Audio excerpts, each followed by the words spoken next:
So, kung titingnan mo 'to mga kaloys, ito po ang listahan ng mga players. Okay. So, at least nakuha natin yung mga pangalan, and yun na nga, ang team captain nila dito isang Bisaya, taga Cebu. Okay?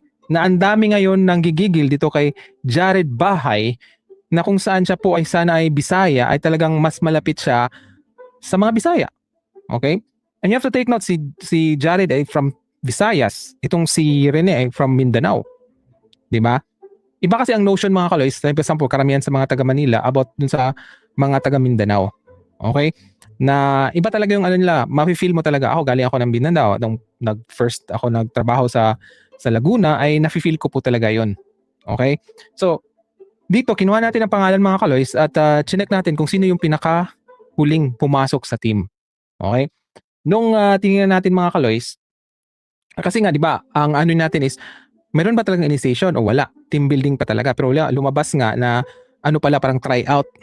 So ibig sabihin nun ay magkakalaban sila kasi tryout eh. 17 lang ang ilagay sa listahan ng UAAP, and you have to take note mga kaloy, sabi ni Benji Paras na 6 million daw, approximately 6 million a year ang kikitain ng player. So syempre maglaban-laban talaga yan, di ba? So eto mga kaloys, chinek natin kung sino yung huling pumasok sa team. Kasi the probability na kung may initiation siya talaga yung kawawa. And yun na nga mga kaloys. Kung titingnan natin mga kaloys, yung iba matagal na. Okay? 2021 pa, 2022, di ba? Ang pinaka, okay, bago talaga sa kanila, walang iba kundi si Rene Butterbonia. Okay? Si Kiefer, kahit sabi niya na rookie siya pero yun na nga, mas nauna siyang pumasok sa team. Okay? At kilala na siya dahil nga yung tatay niya ay coach, itong si Kiefer Alas. Okay? March siya, June naman si Rene Butterbonia. Okay? So si JM, ito rin kasabay ni Kiefer. So yung tatlo, tandaan nyo. Okay? Doon sa interview, sinabi ni Sam at Kiefer na ang katabi ni Sam ay si Rene. Ang katabi ni Rene, si Kiefer. Ang katabi ni Kiefer, si JM. Itong JM na to. Okay? Itong nasa listahan. Right? So ibig sabihin nun, tatlo silang rookie nandoon katabi si Sam. Okay? Si Sam kasi hindi rookie na eh. So, dito mga kaloy, sa isang part ng interview, okay, dito mo talaga makikita mga kaloy, meron talagang initiation na nangyari. Bakit? Okay, eto po mga kaloy. So, eto mga kaloy, they are trying to defend na wala talagang nangyaring initiation kasi yun yung unang hinala ng taong bayan. Bakit ang tagal nyo magsalita? Diba? So, yun na nga, may nagsabi yung isang coach na kung ikaw po ay mag-act na kriminal, okay, yung galaw mo ay parang kriminal, ay talagang uusigin ka talaga ng taong bayan. Tapos ngayon, pabiktima sila na, kakasuhan kayo ng mga pamilya dahil inaano nyo itong mga players na sila din ay biktima. Come on. Diba? Paano natin sila i-consider na biktima kung sila mismo yung kanilang statement ay hindi nagme-make sense, na parang may tinatago? Diba? So, eto mga kaloys, itong portion na to, pakinggan nyo po. Okay? Comment lang kayo dyan mga kaloys. You know, in the first 2 days, so by day 2, June 9, there were all these speculations coming out. And, well, because nga there was no information coming out. And one of them was that merong ankle weights, that weight belts were used for your training. No? Although the university eventually came out with a statement to say na wala, I need to ask you boys that. No? Were there ankle weights? Were there weight belts? You know what weight belts are? You put it around. Wala po talaga. Any weights, but anything? No, Nothing. Yung Nothing po. picture po niya na nakikita dun na may hawak si Coach Tab po, it Yeah. was a controller ng drone niya po. Kasi we use the drone to look for some people, Okay. see a better angle of who's Yeah. who's struggling. See? Mga kaloys, dito pa lang sa statement na to, okay, kung mag-analyze ka, yung, di ba kung emergency mga kaloys, nagsisigawan na sila, di ba? Sabi, yung unang kwento nila is nagsisigawan na sila, tapos, yun na nga, yung coach mo, di ba? Nagdo-drone pa para makita sinong struggling. So, ibig sabihin nun mga kaloys, yung drone na yun, ginamit na yun because hinahanap na nila si Rene at saka si Vine. Di ba? Yun yung analysis ko dito mga kaloys. Ikaw coach ka, responsible ka, tapos mayroon nang sumisigaw, nanghihingi, nagdo-drone ka pa. Hanapin natin kung sino yung hindi ka nagme-make sense. So, yung sinasabi ni Sam, the probability is very high na nangyari na. They are just looking. Okay? Parang recovery na lang ang ginawa nila. Kasi nga, sabi ng first rescuer, 30 minutes sila bago humingi ng tulong. And sabi din ng doktor, Bakit ganun ang galaw nila? Mamaya ipakita ko sa inyo mga kaloys yung isang emergency doctor na siya din mismo ay nagtataka.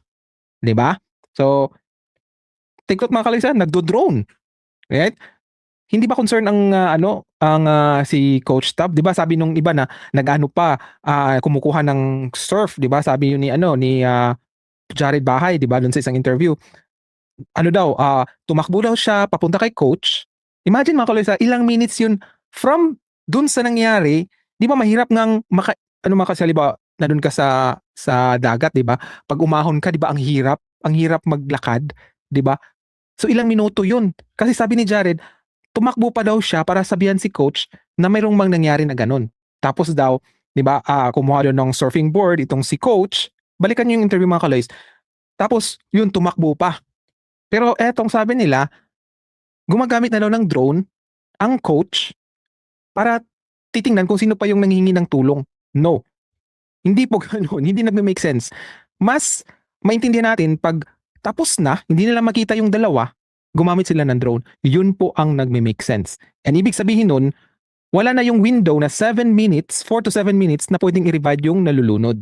Ayon yun sa doktor at ayon din yun sa ating tool. Naget nyo mga kaloys? So let's continue mga kaloys. All right. So definitely, as you boys are saying, no weights were used at Zero. all. Okay, because that is also the first thing that the mother of Rene said when she was interviewed nung dumating siya ng Manila, na may weights daw. So wala. Walang ginamit sa inyo, walang ginamit sa kahit sino.